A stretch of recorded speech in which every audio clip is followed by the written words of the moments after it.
Okay, let's do some calipers. So the first thing you're going to want to do is you want to take off the line. I cut it because, well, I'm replacing it anyway. I'm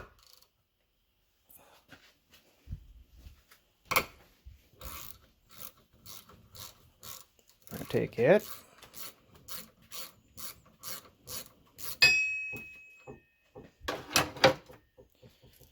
And you can always assume that there's going to be fluid in here because, well, there should be. Okay, we'll take a small hammer. We'll just tap the line because they get seized on here. Like that. Okay, the next thing you're going to do is dump the caliper because you want to get all the brake fluid out of it. Okay, this is one of my less favorite parts of it. So you're going to get a block of wood or something, put it in here, and there's a reason. And the reason we dumped it was because air and hydraulic fluid cannot occupy the same space. Okay, I'd recommend safety glasses, and I would recommend that you make sure you're not directly in front of it. That's why we got our piece of metal here.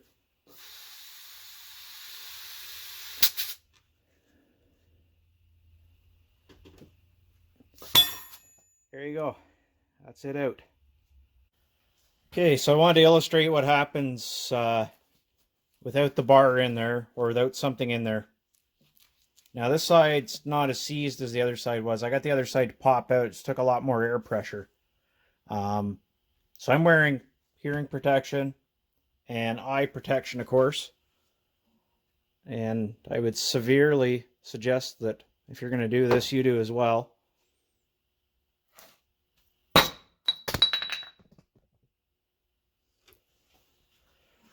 So imagine that, but a lot more force behind it because it took a lot more pressure.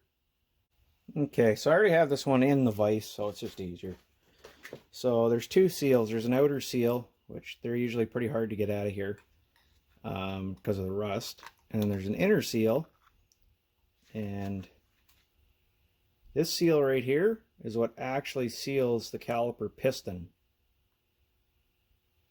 So that's the important seal. The other one's a dust seal. So we'll take that out of there. And then the other thing we have to remove here is the bushing that you see right here. So inside, behind these bushings, there's actually two seals as well. See, these are supposed to be free floating, which they usually never are. They usually seize in there, but you can kind of see this one kind of still moves. I remember when there were a lot more GM vehicles running around with this style that we'd have to take them apart and during a brake job, and you'd clean up these little suckers here, which there's pot metal, so they break real easy. We don't really care because the kit that I bought for the calipers comes with all these bushings and everything too. We're more concerned with getting it out.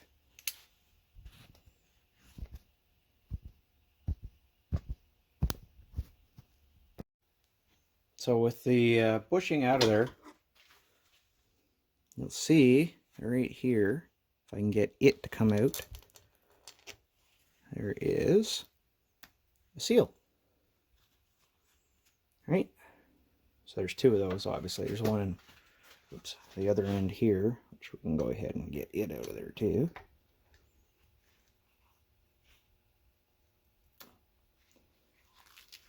So that's it out too. So in total there's 4 seals in here. Like I said, I'll work on getting this seal out as well, the dust seal. But the next thing we're going to do is I'm probably going to heat the caliper up and we'll remove the bleeder screw. Because if it breaks off in there, oh boy. Alright, so we can get our bleeder screw out. So these ones are usually a 10mm on the GMs. These are actually a metric thread.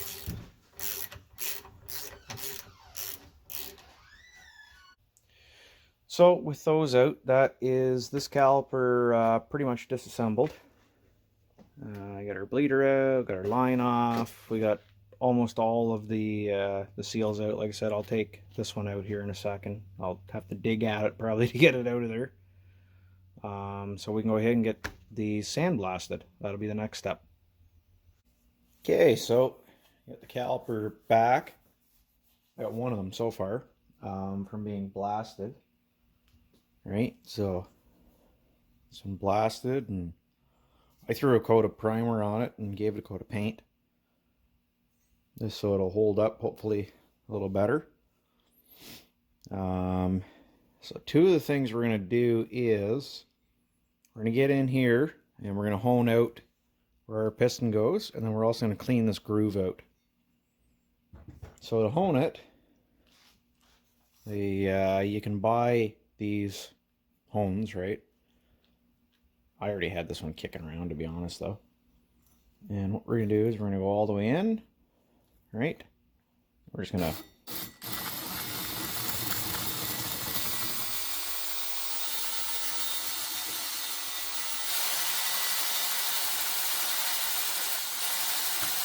and all we're trying to do is just give a little hatch. Okay, so with everything kind of cleaned up in here, right? I just took a pick and I cleaned inside the groove to get rid of all the dirt and crap that was in here. So that's our square cut seal. And that's the one that goes inside here. So what we're going to do is, I got a pair of gloves here, I'll put them on. And then we're going to lubricate that seal with some brake fluid.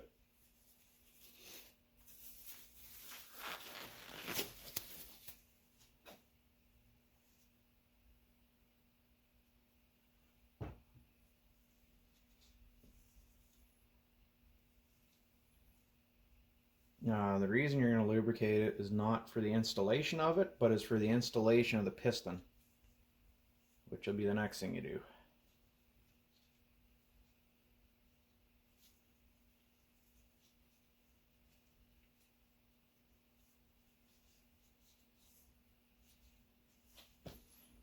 So with it lubricated, we can go ahead and put our square cut seal back in. Well, not back in, we can put the square cut seal in.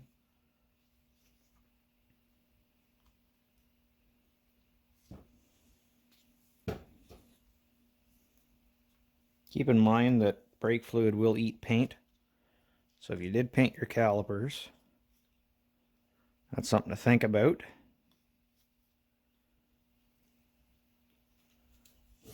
Just because if you have brake fluid all over your fingers and you're running your fingers around the caliper, there's a good chance that you might wind up rubbing some of the paint off.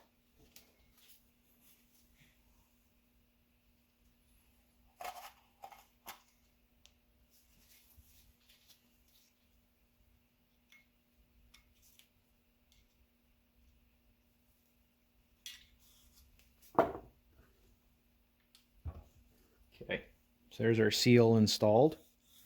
I'm just going to go ahead and lube the inside of here up with some more brake fluid.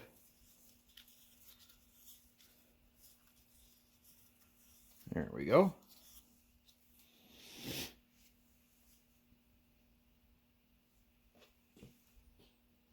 Okay, so the next thing we're going to do is we're going to install our piston, which we're going to make sure the seal's good and in there. We're going to make sure that we lubricate the outside of the piston. So this is the original. I just took and cleaned it up. I don't really care what the outside of it looks like, as long as the outside isn't going to cut a seal. Okay.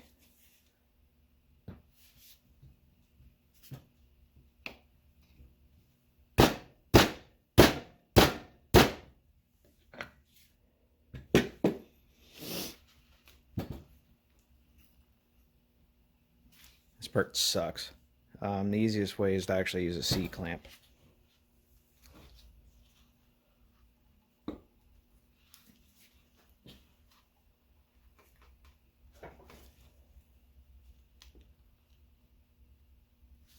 Okay.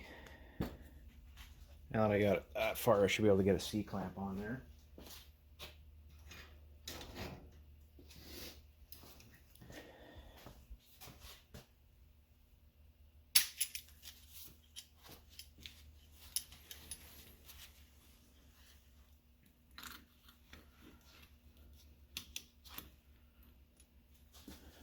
Okay.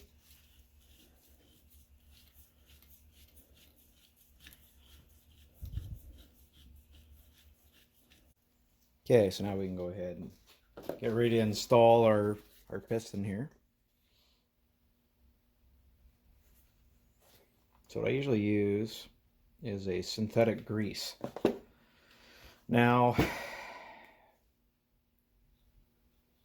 there's a lot of differing opinions when it comes to how to lube this. Now, I usually use brake fluid, but I also use synthetic grease because at the end of the day, you're going to bleed these brakes. At which point, you're going to purge out any fluid that's inside here, behind the cylinder. So, anything that gets in there is going to come back out of there. That's my opinion anyway. You can take that with a grain of salt. And at the end of the day, it is your decision what you do. At the end of the day, all I'm doing is providing you with guidance. Anything beyond that is up to you as to whether or not you take it or not. Okay, let me grab a rag to wipe my hands. Okay, with our piston installed, what we're going to do is we're going to take our seal. What it has to do is this rounded edge has to go inside this lip. So what we're going to do is we're going to take it. This is actually an automatic transmission seal installer tool. It works awesome for any seal. And we're going to slowly work our way around. So I'm going to start from the back.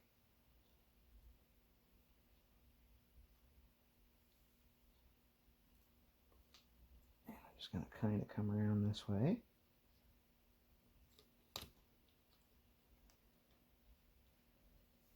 This part kind of sucks.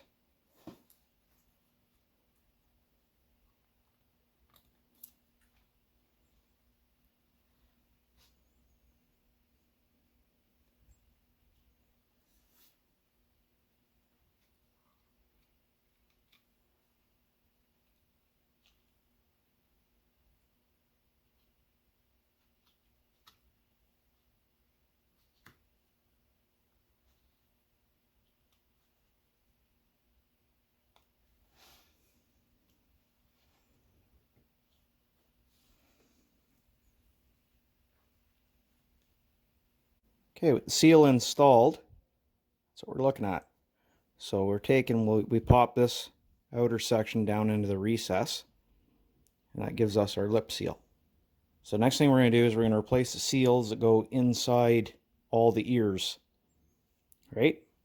So the two kits that we use for this were Napa's 885, which was our rubbers, basically. It was the inner seal and the outer dust boot. And then number 82162A, which is a disc brake axle kit. So inside this kit, what it gives you is everything. So there's our sleeves. There's the outer rubbers, the inner rubbers, and there's also the brake pad clips. So it gives us everything we need for this.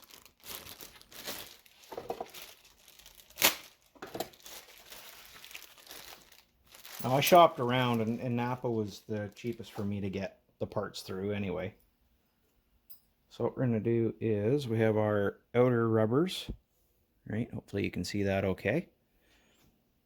And they quite literally go down in here, which we've already cleaned out. And what we'll do is we'll kind of give that a push in from the top, like that. And we'll kind of work the bottom of it in there.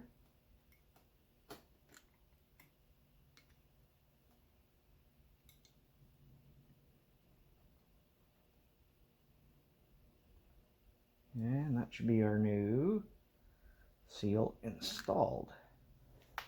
All right, there's one of them done.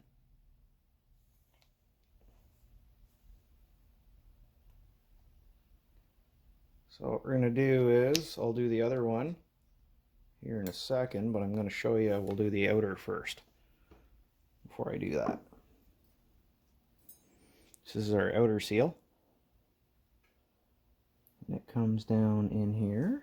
We're going to push that in there like that.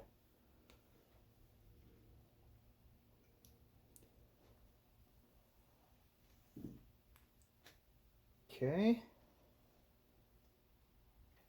And that's our outer seal installed. Right? You can see right down in there that it's installed now. And what we're going to do is, we've already got the brake lube out. We're going to take and we'll lube up the outside of these sliders. And we'll install them while we're here.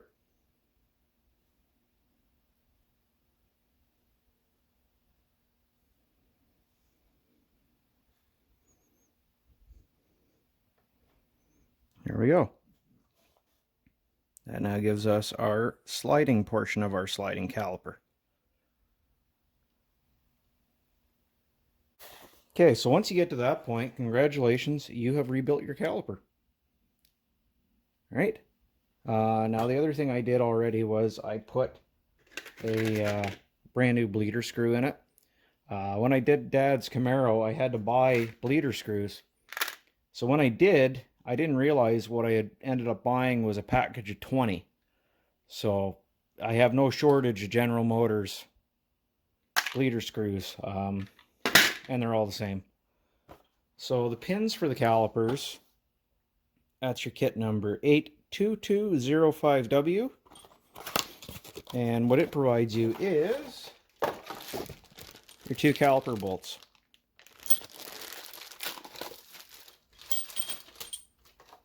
So these 2, they come through here, and they just push into here on both sides. Obviously these aren't lubricated or anything like that, so do that, they should fit a whole lot better.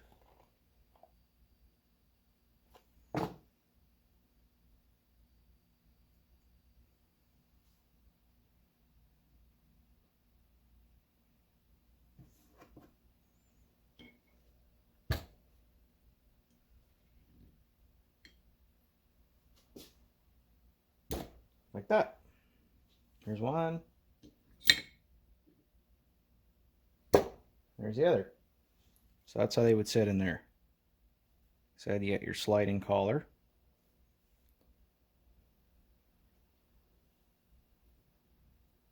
So there you go. There's one rebuilt caliper. Now if you want to check it to confirm it, you can apply air to it. I would suggest putting a set of brake pads or something in here so it doesn't go the full travel and pop past the seal. And other than that, you now have a caliper for your truck. Okay, to mimic the action of having a set of rotors in here, I've gone ahead and I just set some steel in here. So we put air to this piston. Let's see, there's the piston out, so it's clamping, right? And now, if we take our pad, there you go. So one more time. One more time, if I can get the seal again here. There you go. It's out. Push it in. Okay.